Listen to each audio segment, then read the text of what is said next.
Olá, seja muito bem-vindo e bem-vinda a mais um episódio do videocast Plano Seguro com a ALM Seguro para Todos. Aqui a gente te dá todas as dicas para ter uma vida mais saudável e também mais longa. Quem me faz companhia é a Head de Marketing de RH, Valéria Lucchesi, da ALM. Muito obrigada pela sua presença. Já te dou meu oi, Valéria. Oi, prazer meu estar aqui mais uma vez representando a seguradora ALM. E hoje, quem também está aqui abrilhantando a nossa mesa é o nutricionista Marcelo Guedes, especializado em saúde pública. Marcelo, muito obrigada por ter aceitado o nosso convite. Eu creio que também é a mensagem que a Valéria quer passar, né? Marcelo, obrigada por ter aceito o nosso convite, de participar mais uma vez aqui do nosso videocast, né, do convite que você aceitou da seguradora ALM. Tenho certeza que será um sucesso, né? E um grande, acho que o conteúdo é um conteúdo muito importante, né, que eu acho que você vai trazer, né, para todos os nossos ouvintes. Sim, eu que agradeço também a oportunidade de estar aqui com vocês, agradecer a ALM, agradecer ao convite da Valéria, a Band, e eu tenho certeza que esse assunto vai ser de grande relevância para grande parte da população. Para dar já um panorama para quem está acompanhando a gente, hoje a gente vai falar sobre nutrição e saúde mental, mais especificamente a relação da alimentação com a ansiedade, por exemplo. Já quero começar para a gente explicar para quem está acompanhando qual a relação da alimentação com o cérebro, Marcelo. Olha, essa relação ela é profunda, ela é direta, ela é contínua, tá? O cérebro, ele é um órgão que também tem que ser nutrido, né? Vários nutrientes vão compor uma boa parede celular das células que compõem o sistema nervoso central, como a colina, como o ômega 3. Vários nutrientes são essenciais na construção dos nossos neurotransmissores, alguns aminoácidos, na conversão desses aminoácidos, na síntese de neurotransmissores. Muitos nutrientes são chaves nesse processo, como o complexo B, como o zinco, como o magnésio. Então, sim, existe o processo de nutrição do cérebro. E para a gente falar um pouquinho, entrando já na parte de quais alimentos vão influenciar mais e por quê. Por exemplo, a gente fala sobre picos de açúcar. Os picos de açúcar podem influenciar na ansiedade, por exemplo? Isso tem uma faixa etária que pega um pouco mais ou todo mundo da mesma forma? Não, isso vai impactar em crianças, adolescentes, adultos, idosos, tá? O mecanismo, ele é complexo, tá? Mas eu vou tentar aqui resumir. Envolve diferentes caminhos, tá? Um deles seria pela alta carga glicêmica. Então, açúcares, alimentos açucarados e alimentos de alta carga glicêmica, eles geram picos de insulina e uma reação um pouco perigosa chamada de glicação, tá? E quando ocorre uma cronicidade de uma exposição a açúcares e alimentos de alta carga glicêmica, essa manifestação constante gera um processo de inflamação. Só que a inflamação também gera neuroinflamação. E essa neuroinflamação está associada à depressão, à ansiedade, tá? Uma outra rota que isso pode acontecer também é pela desregulação do ambiente intestinal, né? Da nossa microbiota intestinal. E nós sabemos também que essa alteração da microbiota também, através do eixo enteroencefálico, que é o eixo intestino-cérebro, também pode provocar ansiedade, depressão e outras manifestações. Poderia só complementar com um detalhe que é muito importante, já que eu estou falando desse eixo do intestino afetando o comportamento cognitivo, tá? Então eu falei que açúcar e alimentos de alta carga glicêmica provocam isso, mas é muito importante destacar que dentro desse tema muito debatido hoje, que é o consumo de alimentos ultraprocessados, esses alimentos com muita aditivação química, né? Muitas pessoas às vezes trocam o açúcar pelo adoçante. E os adoçantes sintéticos, sucralose, acesulfame-K, aspartame, também fazem o mesmo processo. Também desregulam a microbiota, também provocam inflamação e neuroinflamação. Alguns aditivos alimentares, como o ácido benzoico, como a carboximetilcelulose, como o polissorbato 80, também provocam esse processo chamado de leaky gut, que é uma alteração de permeabilidade do intestino. E isso também provoca alterações comportamentais. Não só o que está em tema aqui hoje, como a ansiedade, mas também está associado ao aumento da expressão da dor, episódio de enxaqueca. Então, quando a gente fala em cuidar da alimentação, a gente tem que ter essas duas óticas. Inserir aquilo que é importante para a saúde do corpo, para a saúde do intestino, e também ficar atento aos rótulos para os produtos que tenham toda essa carga de aditivação química, que também diretamente vai provocar a ansiedade e tudo mais que eu citei. Agora, Marcelo, me permite, fique à vontade. Essa conexão que a gente escuta muito, né, em relação do intestino ao nosso segundo cérebro, qual é essa conexão que se fala muito hoje em dia? Essa conexão, ela vem sido estudada, né, há algumas décadas, né? Hoje tem até um debate interessante entre os grandes pesquisadores dessa área, se o intestino é realmente o segundo ou o primeiro cérebro, dada a sua importância para o sistema imunológico, o sistema hormonal, o cérebro, a pele, entendeu? Então ele comanda muitas coisas, e sim, isso é muito importante, porque toda essa complexidade que envolve, vou chamar assim, a pele, né, o epitélio intestinal, todos os fatores imunológicos envolvidos ali, 70% do sistema imunológico vem do intestino, né? Toda essa complexidade de trilhões de bactérias que povoam aquilo ali, e elas precisam estar em simbiose. Então você tem uma concentração de bactérias chamadas de gram-negativas, uma concentração de bactérias chamadas de gram-positivas, e elas precisam estar em equilíbrio, né? Quando ocorre um desequilíbrio desse povoamento bacteriano, isso se chama disbiose, ou quando você tem um Perdão, Marcelo, disbiose. É justamente esse desequilíbrio, né? É o desequilíbrio. É quando você pode ter, por exemplo, um hipercrescimento de algumas cepas bacterianas, e isso pode gerar processos inflamatórios, isso pode gerar alterações cognitivas, alterações comportamentais. O corpo é realmente todo interligado, né? Sim. Assim que a gente vai percebendo. Nós temos um conceito de microbiota, nós temos um conceito de microbioma, ou seja, é a carga genética dessas bactérias influenciando a expressão dos nossos genes.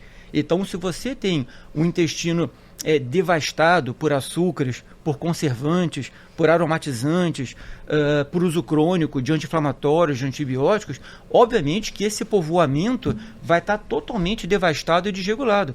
E esse supercrescimento dessas bactérias, que não seria desejável que isso acontecesse, está associado a muitas doenças da modernidade. Parkinson, Alzheimer, depressão, ansiedade, doenças autoimunes. Então eu sempre falo para os meus pacientes que eu diria que 98% das doenças a gente começa tratando pela adequação desse ambiente intestinal. Você vê que tudo está realmente ligado à alimentação. E dando até um relato pessoal, eu tenho crises de enxaqueca há muitos anos. Desde muito novinha, você citou enxaqueca. E quando eu fui fazer uma série de acompanhamentos, primeiro a gente já procurou o neurologista, mas ele mesmo indicou, falou, olha, procura um nutricionista, porque isso também tem a ver com a sua alimentação, a forma como o seu corpo está reagindo a tudo que você ingere. E um da classe de alimentos que foi citada foi justamente os ultraprocessados que você falou, e que é algo que hoje a gente já tenta ver, percebe uma movimentação dos pais, por exemplo, para tentar tirar das crianças ou evitar até uma certa idade. As pessoas falam muito sobre doce, antes dos 2 anos não vai mudar. Tem a ver com esses picos de açúcar que podem influenciar na ansiedade ou em outras questões? E aí, só para complementar, os meus filhos só comeram doce, meus filhos já estão com 21 anos, após os 2 anos. Né? E esse refrigerante nunca tomaram, agora que começa, porque eu acho que tem muito, não sei, né, Marcelo, dos pais, né? O exemplo de dentro de casa, né? Sim. Tem pais que, por exemplo, colocam refrigerante numa madeira, né, achando que está agradando o filhinho. Não, né? A gente sabe que essa para pensar que a microbiota, vou chamar de flora para ficar didático, né, que a flora intestinal de um bebê é uma flora totalmente carente de uma série de bactérias que ainda vão começar a se desenvolver. E o primeiro momento do desenvolvimento dessa flora é através das bifidobactérias presentes no leite materno. Por isso que amamentar é insubstituível. Sempre que puder, tem que ter o aleitamento materno. Bom, então você tenta garantir esse aleitamento materno por pelo menos 6 meses exclusivo, né? E depois você vem o quê? A introdução dos alimentos, que tem uma ordem cronológica do que colocar. Se você coloca, né, já açúcares, alimentos refinados, ultraprocessados, né, nesse processo do desmame, você já precocemente já começa a cultivar nesse ambiente o que não se deveria. E aí você vai perceber que essas criancinhas já começam também nessa fase a desenvolver todas as ites. Então ela já começa a ter sinusite, ela já começa a ter rinite, ela já começa a ter dermatite. Isso vem muito dessa desregulação do processo imunológico induzido por uma introdução inadequada de alimentos que foram talvez colocados de momento totalmente inadequado da vida desse bebê, dessa criança. Para além do açúcar, hoje um grande vício da população brasileira, e a gente percebe isso no dia a dia, é o café, o uso também de alguns estimulantes. Como que isso influencia na saúde das pessoas em reações e sintomas como insônia, taquicardia? Eu acredito que isso esteja completamente relacionado, né? Mais ou menos, tá? O corpo humano é muito complexo, né? E tudo na nutrição não existe uma resposta, tirando os ultraprocessados, que é sempre não mesmo, mas em geral, alimentos saudáveis como o café, a gente sempre trabalha com uma questão da individualidade. Então, assim, tem organismos que ele pode ser indicado, outros que ele tem que ser indicado com moderação. Então, vamos falar um pouco sobre isso rapidamente. Nós estudamos muito no ambiente da genômica os chamados polimorfismos genéticos. Então, todos nós temos inúmeros polimorfismos e a gente vai estudando para poder personalizar o processo de terapia ou de prevenção de doenças nessas pessoas. Vamos falar de um polimorfismo, né? De um gene que regula uma expressão de uma enzima chamada CYP1A1, CYP1A2. Se você apresenta um polimorfismo nessa enzima, isso significa que você é uma metabolizadora lenta da cafeína. Então, você não tem uma velocidade de excreção urinária dessa cafeína adequada. Então, nesses casos, né, o consumo de mais do que uma xícara de café faz com que você não consiga eliminar tão bem e você possa ter alguns efeitos adversos dessa cafeína, como você citou, irritabilidade, insônia, taquicardia, irritabilidade, em uso abusivo até picos pressóricos, picos de pressão alta. Por exemplo, alguns estudos mostram que a cafeína que possa ser ingerida por volta de 1 a 2 da tarde, nessas pessoas, ela poderia estar ativando o sistema nervoso central até 2 da madrugada. Isso vai comprometer drasticamente a qualidade do sono, ele vai ter picos de cortisol no sono e vai acordar fadigado como se não estivesse dormindo. São muitos relatos, pessoas falam, nossa, doutor, eu durmo 6 horas, eu durmo 7 horas, mas eu acordo assim como não queria levantar. Então, quer dizer, ele tem uma hiperestimulação do sistema nervoso central, né? No momento em que ele deveria estar repousando, mas a cafeína não deixa. Por outro lado, nas pessoas que têm uma boa metabolização da cafeína, o café, ele tem a cafeína, mas ele tem um ácido cafeico, ele tem um ácido clorogênico, que são altamente antioxidantes. Então, eles melhoram, eles exercem uma função de neuroproteção contra as doenças neurodegenerativas. Então, eu diria que sim, o café ele é um aliado, exceto em condições onde você não tem essa boa metabolização da cafeína.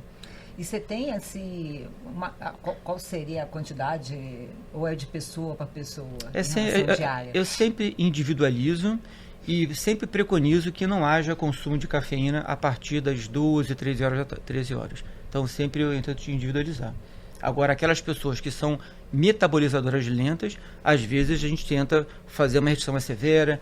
Aquelas pessoas que têm níveis de cortisol salivar e sérico muito elevados, a gente também tenta fazer uma restrição momentânea até poder fazer esse ajuste da função da glândula suprarrenal. Então, sempre é individualizado. Nossa, e demora a cafeína, então, no corpo, né? Sim, em geral, sim. E geralmente as pessoas que têm o vício de beber vai um atrás do outro, né? Não é igual, desce igual água. Sim. Isso que pode ser preocupante. Isso é preocupante. Falando um pouquinho, vamos tentar fazer o processo inverso. A gente fez o processo da alimentação influenciando nos sintomas. Vamos pensar agora nos sintomas ou nas doenças em si influenciando na alimentação. Uhum. As pessoas ansiosas, elas podem ter efeitos no seu apetite, tanto para mais ou quanto para menos? Sim. O mais comum, né, é a gente perceber essa síndrome da compensação, né? É o mais comum. Isso pode ser provocado por diversos mecanismos, tá? Também, que envolve a flora intestinal, que envolve disbiose, que envolve síndrome fúngica, que também gera essa maior compulsão por alimentos açucarados, tá? Mas também pode envolver a influência do cérebro, né? Então, por exemplo, quando eu também tenho alguns polimorfismos genéticos, né? Por exemplo, do FTO, do MC4R. Desculpa. São genes que estão associados à parte... A gente leiga, né? O que é FTO? São genes que, quando você apresenta um polimorfismo desses genes, você tem uma tendência a ter também uma desregulação do processo de saciedade.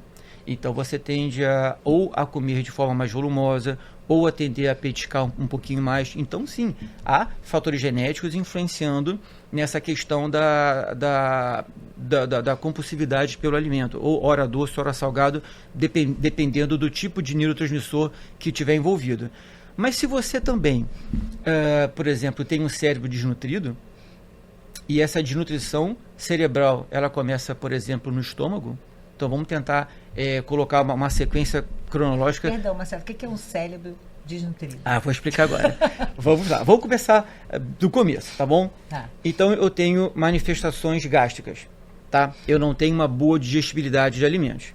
Então, o que vai acontecer? O primeiro processo, didaticamente falando, de digestão de proteína, acontece no estômago. Então, eu comi lá meu franguinho, tomei meu leite, comi minha carninha, comi meu ovo. Então, teoricamente, eu tomei meu whey, eu estou construindo proteína. Só que se eu tiver uma hipocloridria, por exemplo, e isso é fácil de ser diagnosticado, eu não tenho a quebra inicial dessa proteína. Ela vai chegar meio que intacta no meu intestino. No processo de continuidade da digestão da proteína, essa proteína mais intacta ali já não vai ter a continuidade do processo digestivo da proteína. Então, essa proteína não vai ser quebrada em pequenas partículazinhas, que são os aminoácidos e os dipeptídeos. Esses aminoácidos, uma vez ali da proteína digerida, eles precisam atingir a nossa corrente sanguínea. E eles serão, por exemplo, matérias-primas para que sejam construídos os nossos neurotransmissores. Então, por exemplo, um aminoácido, o triptofano, ele vai seguir uma rota para construir a nossa serotonina. Um outro aminoácido, por exemplo, que é a tirosina, ele vai seguir uma rota que vai construir a nossa dopamina. Então, se eu não tenho digestibilidade proteica, eu não tenho matéria-prima para construir nem serotonina, nem dopamina. Então, eu vou ter um comportamento mais ansioso, eu vou ter um comportamento onde eu vou ter compulsão por doces, eu vou ter um pouco mais de irritabilidade. Se eu tenho uma dopamina mais em queda, eu posso ter também ansiedade, eu posso ter um comportamento mais compulsivo por cigarro, álcool ou compra, entendeu? Então, tudo começa na própria digestão. Mas vamos supor que eu consiga digerir bem essa proteína. E eu falei no começo do nosso bate-papo que para que esses aminoácidos virem os neurotransmissores, muitas reações enzimáticas acontecem. Então, por exemplo, o triptofano, ele vira 5-hidroxitriptofano, ele vira 5-hidroxiserotonina, que ele vira serotonina. Então, é uma reação química. Quem é que faz a gestão dessas reações? São enzimas que temos no nosso corpo. Quem é que faz a gestão dessas enzimas? Uma série de nutrientes. Então, na deficiência de vitamina C, de vitamina B12, de vitamina B6, de magnésio, você não consegue transformar esse aminoácido que está no sangue no seu produto final, que é o neurotransmissor. Então, você vê que envolve digestão, envolve absorção, envolve o macronutriente, envolve o micronutriente, envolve inflamação, envolve uma série de coisas que o profissional que está te acompanhando precisa entender para saber por que você tem esse comportamento. Então, sim, esse comportamento ele vai gerar ao processo de ansiedade e compulsão, e você precisa tratar desde a origem, que é a digestão, até chegar na melhoria dos sintomas. É como se a gente estivesse falando também de um ciclo. Se a pessoa é ansiosa, ela vai ter a compulsão, pode ter a compulsão alimentar, esse processo não vai acontecer, o cérebro vai ficar malnutrido e aí pode gerar a ansiedade novamente. Sim, até porque quando você está com ansiedade, né? Você tem uma entrevista importante, você tem uma matéria importante, você está super ansiosa, você vai beliscar cenoura ou chocolate? Entendeu? Você vai comer pão doce, você vai comer... Cenoura, claro, Marcelo. Essa pergunta é simples de responder.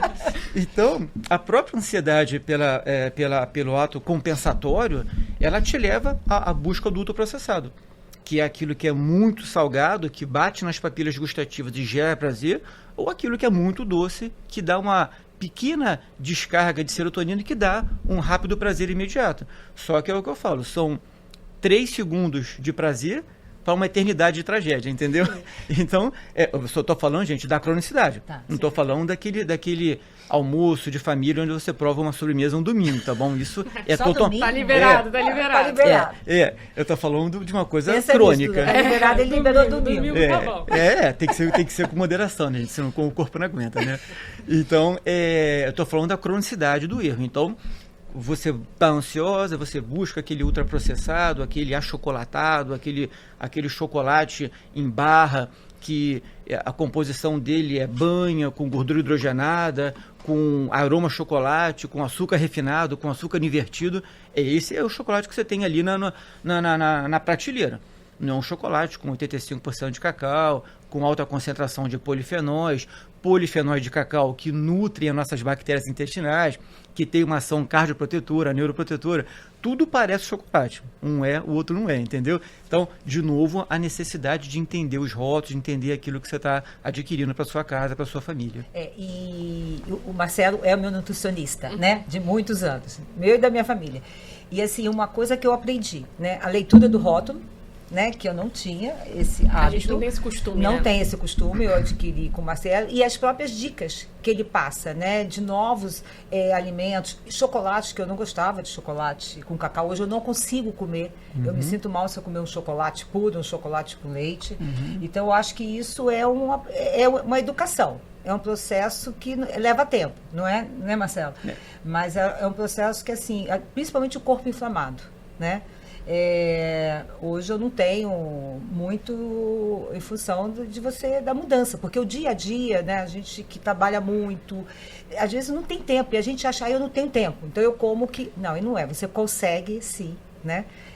Até levar, né? Hoje em dia é muito comum as pessoas levarem. Meu filho de 21 anos, ele leva a marmita para o trabalho. Isso que né? eu ia falar. Para se alimentar bem, né? E também, além dessa leitura dos rótulos, você escolher o alimento que você vai comprar, a gente também hoje percebe um pouco até dessa cultura, não sei, isso talvez você pode citar mais ou menos dentro dos consultórios, nos seus atendimentos, a cultura das pessoas prepararem o próprio alimento. Sim. O tempo é mais escasso, isso a gente sabe. Mas eu vejo muitas pessoas até nas redes sociais se programando, marmitas da semana, alimentação da semana, justamente para tentar fugir desses alimentos ultraprocessados, tentar ter uma alimentação mais saudável. Você consegue perceber isso conversando com seus pacientes ou acho que é algo só das redes sociais? Não, eu acho que eu sempre falo para meus pacientes assim, eu estou aqui para trazer soluções e não dificuldade. Então, tem pessoas que têm condições, gostam até de preparar suas marmitinhas, se organizar. Ok, isso é o plano A. Bom, aí não dá. Então tem o plano B. O que é o plano B? É aquela pessoa que prepara as marmitas e entrega na casa das pessoas de uma forma saudável. Então vamos oferecer o plano B. Ah, mas vamos tentar o plano C. O que é o plano C?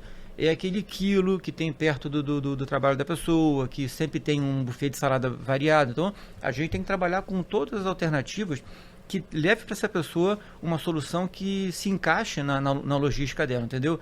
Então, assim, não adianta só criar um modelo perfeito, saudável, e ela ficar frustrada que ela não vai conseguir seguir, entendeu?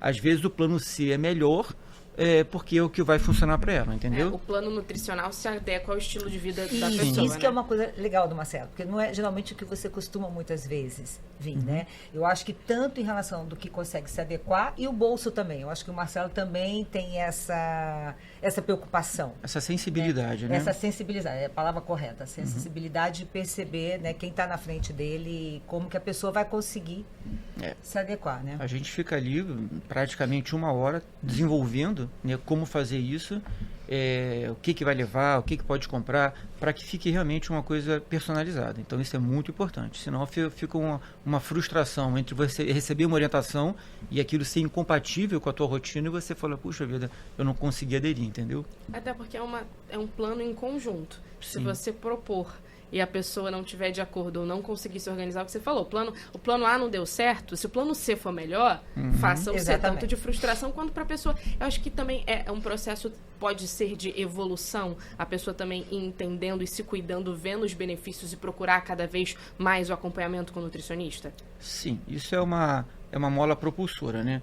Se você chega para uma consulta com constipação, com flatulência, com enxaqueca, com fadiga, com algumas alterações laboratoriais, e você vê que no primeiro mês parte desses sintomas já não existem, o exame melhorou um pouco, no segundo mês o exame já melhorou bastante, aquela fadiga já virou energia, você tem vontade de acordar, você tem vontade de treinar, você chega em casa melhor, o teu humor melhorou, a tua relação interpessoal melhorou.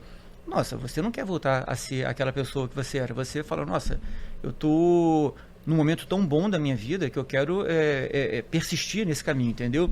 Então, os resultados, eles fazem com que as pessoas tenham mais adesão. Isso é muito importante. E é importante as pessoas também entenderem que talvez a gente liga muito o cuidado nutricional com o corpo físico. Às vezes a gente não liga tanto.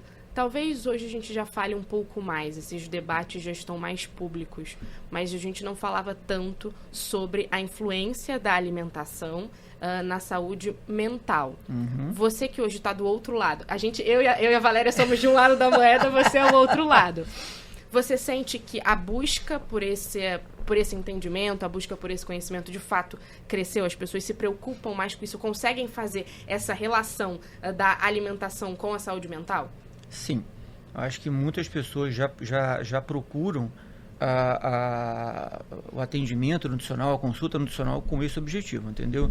Trabalhar a proteção de doenças neurodegenerativas, melhorar a parte comportamental. Hoje fala-se em brain fog na menopausa e a intervenção nutricional, entendeu? Então, sim, dentro das queixas, né, as pessoas às vezes com uma relação de queixa. E dentro dessas queixas, uma delas é trabalhar essa parte comportamental, essa parte cognitiva, memória, muita queixa de memória, principalmente de falta de memória, principalmente em épocas de pós-Covid. Nós temos aí, né, a síndrome pós-spike, então trazem essas queixas dentro de um pacote para a gente poder tentar ajudar em tudo que puder. Isso é verdade. E não é algo fechado, acho que se varia também de pessoa para pessoa, varia de tempos em tempos. Ninguém esperava a Covid, a gente teve os resultados, os efeitos disso acontecendo aos poucos nas pessoas, principalmente, acho que na saúde mental. E é bom ver que as pessoas de fato estão buscando um pouco mais, ou pelo menos buscando conhecer um pouco mais dessa área. E falando sobre saúde pública, isso é mais presente, menos presente? Como que a gente conseguiria englobar mais esse debate de saúde mental e alimentação na saúde pública? E aí, só para complementar, que nós estamos quase no final, Marcela, também em relação à saúde pública, as pessoas que não têm condições, né, de procurar um nutricionista. A gente sabe, né, se a gente olhar a nossa população brasileira, é um percentual muito baixo das pessoas que têm condições, né, de procurar um nutricionista e se alimentar numa linha mais saudável. Sim. O que você também deixaria como mensagem? Eu acho que na saúde pública isso é totalmente viável, mas eu não vejo isso muito presente. Então, vamos tentar rapidamente explicar. O apelo, né, pelos alimentos ultraprocessados de baixo custo, onde a pessoa de classe baixa consiga chegar lá e comprar um refrigerante mais barato, um biscoito mais barato, eu acho que isso ainda existe muito. Então, o que eu acho que de repente falta? Realmente um trabalho organizado que pudesse levar a informação que com o mesmo valor você poderia estar comprando um chuchu da sazonalidade, uma cenoura da sazonalidade, fazer uma bela refeição com arrozinho, com feijão, com os legumes da estação e trazer mais qualidade de vida, trazer mais um trabalho verdadeiramente de prevenção. A verdadeira prevenção eu acredito que seja principalmente através da qualidade do sono, da qualidade daquilo que você come, em você procurar ser ativo, se tentar ir caminhando para o trabalho dentro daquilo que você conseguir, entendeu? E a prevenção não fica só limitada a fazer exames anuais, mas é aquilo que você executa no dia a dia que vai se somar, se potencializar e dar a verdadeira prevenção. Isso eu acho que nós somos muito carentes. Trabalhar de forma massiva essas informações para que a população, aos poucos, mude o seu comportamento. Talvez a gente fale mais sobre sobre uma manutenção, sobre só agir quando já deu o problema, do que nesse modo preventivo, né? Exatamente. Tá? É trabalhar condutas, trabalhar estilo de vida, entendeu? Tá faltando massificar um pouco mais o que seria um estilo de vida saudável de uma forma global, entendeu? Aqui eu falei muito sobre como personalizar, mas de uma forma global, o que todo mundo deveria fazer um pouco para realmente ter uma prevenção e diminuir os índices de depressão, de ansiedade, de obesidade, de diabetes, entendeu? Esses indicadores poderiam ser melhorados se houvesse realmente uma massificação dessas informações. E qualquer pessoa poderia. Sim, adequado ao... É o que você falou, procurando as frutas da estação, os legumes da estação, que tem um preço diferenciado, né? Sim. A laranja estava muito cara agora esses tempos. Poxa, vamos tentar fazer uma limonadazinha para a família toda, entendeu? Quais são as verduras que estão em alta no inverno, quais são as que estão mais baratinhas no verão, e trabalhar essa informação da sazonalidade, né? Das safras, e melhorar, estimular muito o consumo disso. Isso é importante. A microbiota vem muito do consumo desses pigmentos dos vegetais, da cenoura, da beterraba, do roxinho, dos pigmentos dos folhosos, das fibras presentes ali. Elas vão também atuar como pré-bióticos, entendeu? Então tudo isso vai modulando essa microbiota, e isso muda a microbiota, muda a parte cognitiva, entendeu? É de fato o conhecimento, a informação mudando a conduta das pessoas. Mas se a gente não tem se a primeira parte não é feita, a outra não é, como a própria Valéria falou, é algo que hoje ela fez com os filhos dela, deles não comerem doce lá na infância. Isso explicaram para ela foi informada, talvez seja algo que os filhos dela vão reproduzir, porque também viram que é bom. Então acho que a gente consegue também perpetuar esse ciclo, isso, né? Independente da pessoa, da questão financeira, mas é algo de conduta mesmo, né? Sim. E o que é muito difícil. Às vezes é mais fácil mudar pensamento do que estilo de vida, do que a forma que você age, né? Você tem ali o pensamento, mas daí você colocar aquilo de forma prática, você precisa de alguns incentivos, né? Exatamente. Do profissional de saúde, do preparador da academia, que está lá com você te estimulando, sabe, dos familiares, sabe, tem que ser um movimento, todo mundo buscando isso. E a saúde pública, né? Porque, inclusive, se a gente tivesse, né, um processo, como você falou, de comunicação, né, para a população, a gente evitaria muitas doenças, como você falou, demência, Alzheimer, Parkinson, como você mesmo mencionou. Né? É porque às vezes as pessoas acham que elas só precisam estimular o cérebro para tratar ou para prevenir essas doenças. Mas aí está ingerindo produtos que não ajudam nisso, também só piora. A gente falou sobre informar.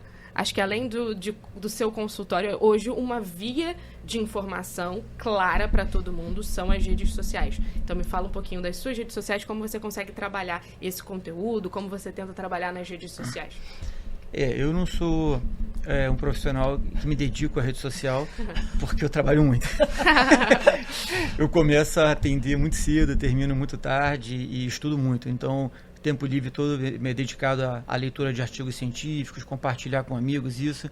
Mas, obviamente, que eu sempre tento colocar receitinhas de coisas saudáveis, restaurantes que eu frequento que tem um prato saudável, então eu sempre tento levar essa informação, tipo assim, eu estou na rua, mas eu estou comendo bem.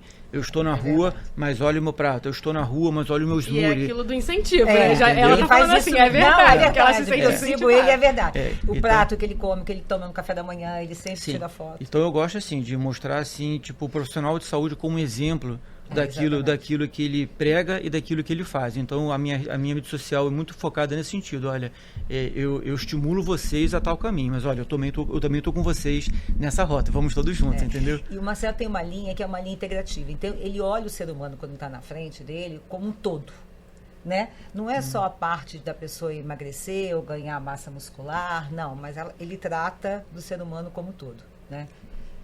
Isso que eu acho que é muito importante. É a parte da anamnese nutricional, é a parte da questão do intestino, são os exames laboratoriais, se tem o painel genômico vai agregar, se tem análise de exames complementares, metabolômico vai agregar. Então, assim, quanto mais investigação, quanto mais informação, mais a gente pode cuidar dessa pessoa. Você precisa, de fato, fazer um estudo do paciente. Entender ele, se relacionar com ele. A gente olha muito a linguagem das células, né? O que as suas células estão dizendo. e a gente consegue entender isso e ajudar elas a funcionarem um pouquinho melhor. Bom, já queria agradecer a presença do Marcelo aqui e da Valéria. Tenho certeza que foi um bate-papo que eu aprendi bastante. Tenho certeza que as pessoas que estão acompanhando a gente também aprenderam. E você pode ficar ligado no YouTube, que todos os videocasts da ALM estão disponíveis por lá. A gente te espera na próxima. Então, até lá!